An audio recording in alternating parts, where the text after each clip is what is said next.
I'm Wesley Baldwin. I'm the cello professor at UT for the last, 27 years.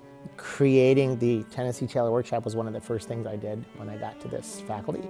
I wanted to create a structure in which we could make the investigation of cello and the celebration of cello something that was happening in Knoxville on a regular basis, right? And eventually let it be something that would bring people from all over the country here. And that's been growing and it's been happening beautifully for many years now.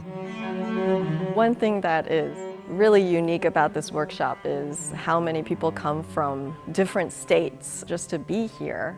The level of student and the level of dedication and passion from the students here is really high. And the faculty are all really well-rounded and wonderful mentors.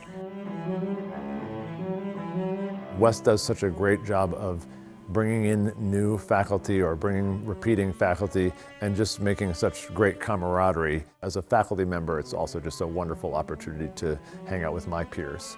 We have these wonderful violin shops, cello shops we'll call them, who are on campus and helping us run the event, but they also bring a ton of cellos. It doesn't matter if you're looking for a cello, right? But that you have the chance to sort of experience getting behind the wheel of taking for a test drive a whole bunch of different cellos. That's also a really great growth opportunity for students. A festival like this just really has so much energy. It's just wonderful to meet all these various parts that make performing a string instrument possible. It's an opportunity for people, young people, to come together and hang out with people who value and are doing something that they have in common with. But more than anything else, many kids come year after year, right? Teachers are coming year after year, and that sense of community we have, we're always going to have this cello workshop weekend together when we sort of reconnect and are able to find the community of cellists, right, that are connected with this workshop again year after year. That's a really powerful thing.